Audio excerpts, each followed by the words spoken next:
నమస్కారం యూట్యూబ్ ప్రేక్షకులకు మీ triple channel సుస్వాగతం. ఈరోజు మనం చేయబోతున్నాం రాయలసీమ స్పెషల్ ఎల్లిపాయ కారం.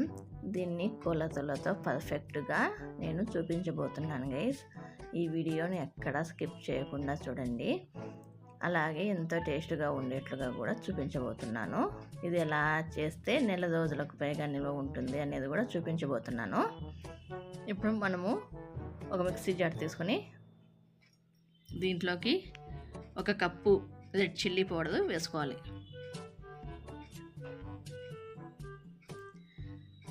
అలాగే 1/2 కప్పు కంటే కొంచెం తక్కువ రాళ్ళుప్పు వేసుకోవాలి. ఇప్పుడు మనము దీంట్లోకి 1 టేబుల్ స్పూను జీలకర్ర వేస్తున్నాం. ఈ మూడింటిని ఇప్పుడు మెత్తటి పొడిగా మిక్సీకి వేసుకోవాలి. ఇలా మెత్తటి పొడిగా మిక్సీకి వేసుకున్న తర్వాత దీంట్లోకి 1/2 కప్పు వెల్లుల్లిపాయలు వేసుకోవాలి. ఈ వెల్లుల్లిపాయలు వేసుకొని మనము మిక్సీకి వేసుకోవాలి. ఆ మిక్సీకి వేసేది కూడా అలానే పెట్టకూడదు. 2-3 సార్లు పల్స్ ఇచ్చి మధ్యలో ఆపుతూ ఇలా వేసుకోవాలి. మనము ఒకటేసారి ఫాస్ట్గా వేసామంటే ఇది ముద్దగా అయిపోతుంది. మీకు కావాలంటే ఇంకా ఘాటుగా ఉండాలంటే స్పైసీగా 1/4 కప్ అయినా తెల్లగడ్డలు వేసుకోవచ్చు, అది మీ ఇష్టము. ఇలా పొడిగా ఉండడం వల్ల మనకు నెలకు పైగా మనకు నిల్వ ఉంటుంది. ఈ ఎల్లిపాయ కారము ఒక అన్నంలోకే కాదు, దోశల్లోకి, వేపుళ్ళలోకి, చాలా దాంట్లలోకి, ఇడ్లీలోకి, ఏ దాంట్లోకైనా చాలా బాగుంటుంది. ఇంకా ఈ ఎల్లిపాయ కారం అనేది ఇలా మిక్సీకి వేసుకొని ఒక బౌల్లోకి ఇలా తీసుకొని దీన్ని చల్లారబెట్టుకొని స్టోర్ చేసుకోవాలి. వేడి మీద అట్లనే స్టోర్ చేసుకుంటే మనకి నిల్వ ఉండదు.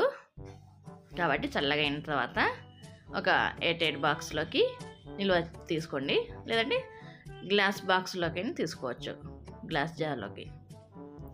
ఇలా ఈ ఎల్లిపాయ కారాన్ని ఇలా వేడి అన్నంలోకి వేసుకొని పైన నెయ్యి వేసుకొని ఇలా కలుపుకొని తింటే ఉంటుంది గైస్. ఎంత బాగుంటుందో. ఇది ముద్ద నోట్లోకి దిగే కొద్దీ అంత ఘాటుగా కారంగా చాలా బాగుంటుంది. ఈ వర్షాకాలంలో ఈ ఎల్లిపాయ కారం తినడం వల్ల మనము చాలా రకాల రోగాల నుంచి తప్పించుకోవచ్చు. ఈ వెల్లుల్లి అనేది రక్తనాళాలు దెబ్బతినకుండా చూస్తుంది. అలాగే బాడీలో ఉండే కొలెస్ట్రాల్ని కంట్రోల్ చేస్తుంది. అలాగే గుండెకు సంబంధించిన స్ట్రోకులు కానీ ఏమన్నా వ్యాధులు కానీ రాకుండా, గుండె సంబంధిత వ్యాధులు రాకుండా మనల్ని కాపాడుతుంది. నేను ఎక్కువ క్వాంటిటీలో చూపించాను కాబట్టి మిక్సీకి వేసుకున్నాను గైస్. మిగతా తక్కువ క్వాంటిటీలో చేసుకుంటే మీ దగ్గర రోలు ఉంటే రోట్లో దంచుకొని చేసుకోండి గైస్. ఇంకా చాలా టేస్ట్గా ఉంటుంది మిక్సీ కంటే కూడా. నేను నిల్వ ఉండడం కోసమని ఎక్కువ క్వాంటిటీలో మీకు చూపించాను. ఈ వీడియో కనుక మీకు నచ్చినట్లయితే please like, share, subscribe, comment 2 గంటలు అలా పెట్టుకోండి గైస్. ఈ వీడియో కింద గైస్ బాయ్.